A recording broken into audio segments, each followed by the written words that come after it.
سال 2010 میں ہنزا میں ایک خوفناک زلزلے کے نتیجے میں وجود میں آنے والی عطا آباد جھیل کے آس پاس کے باسیوں نے اس خدشے کا اظہار کیا ہے کہ ان کے علاقے میں ایک مرتبہ پھر زلزلہ تباہی مچانے والا ہے۔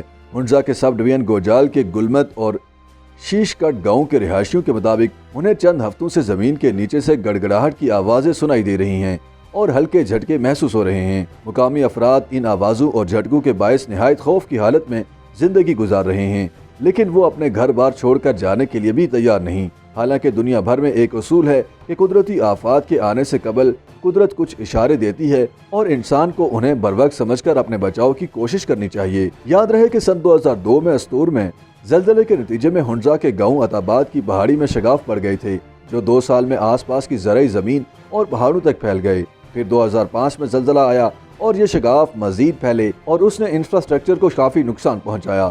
یاد رہے کہ عطا آباد تحصیل ہنزا کا آخری گاؤں ہے، جس کے 2 حصے ہیں، ایک عطا آباد بالا اور دوسرا عطا آباد پائن، جسے سرکٹ بھی کہتے ہیں۔ مقامی افراد کے مطابق سن 2009 میں حالت یہ ہو گئی تھی کہ کھیتوں کو پانی دو تو پتہ ہی نہیں چلتا تھا کہ پانی کہاں گیا۔ زمین ناہموار ہو گئی تھی اور کھیت اوپر نیچے ہو گئے تھے۔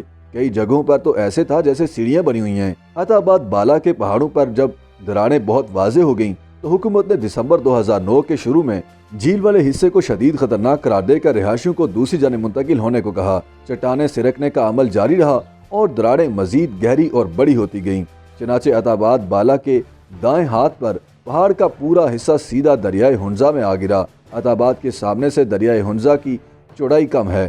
پہاڑ جب نیچے دریا میں گرا تو اس کا ملبہ زمین سے ٹکرانے کے بعد دوبارہ ہوا میں اچھلا اور یہ ملبہ عطا آباد پائن پر جا گرا، جو عطا آباد بالا سے نیچے تھا، جس عمل کے نتیجے میں وہاں 19 ہلاکتیں ہوئیں۔ یاد رہے کہ عطا آباد پائن نامی گاؤں کو تب حکومت نے محفوظ قرار دیا تھا، تاہم اب جھیل بن جانے کے بعد عطا آباد بالا اور عطا آباد پائن دونوں ایک ہو چکے ہیں۔ علاقہ مکینوں کا کہنا ہے کہ اگرچہ حالیہ دنوں میں عطا آباد جھیل کے پانی میں کمی واقع ہوئی ہے اور انہیں خدشہ ہے کہ چند سالوں میں یہ جھیل خشک ہو جائے گی، لیکن اگر اسی عرصے میں کسی وجہ سے عطا آباد جھیل ہی میں پانی لینڈ سلائیڈ سے سپیل وے کے اوپر سے نکلتا ہے تو یہ پانی تربیلا تک تباہی مچا دے گا۔ یاد رہے کہ عطا آباد جھیل سے منسلک لینڈ سلائیڈ کی قدیم ترین کڑی 1858 سے جڑتی ہے، جب سلمان آباد میں لینڈ سلائیڈ ہوئی تھی۔ سلمان آباد عطا آباد سے محض 3 کلومیٹر کے فاصلے پر ہے اور اس جگہ بھی لینڈ سلائیڈ کا پیٹرن ہو بہو عطا آباد جیسا ہی تھا، یعنی کہ لینڈ سلائیڈ 3 سمتوں کی جانب گئی اور سامنے والے پہاڑ سے ٹکرا کر واپس آئی۔ خوبصورت وادی ہنزا میں عطا آباد جھیل کے اطراف میں واقع علاقوں کے باسیوں کا کہنا ہے کہ قدرت انہیں آج کل مسلسل اشارے دے رہی ہے کہ کچھ ہونے والا ہے، لہٰذا حکومت کو چاہیے کہ جلد از جلد اس بات کی تحقیق کرے اور اگر خدا نہ خواستہ ایسا ہے تو انسانی جانیں بچانے کے لیے فوری اقدامات کرے۔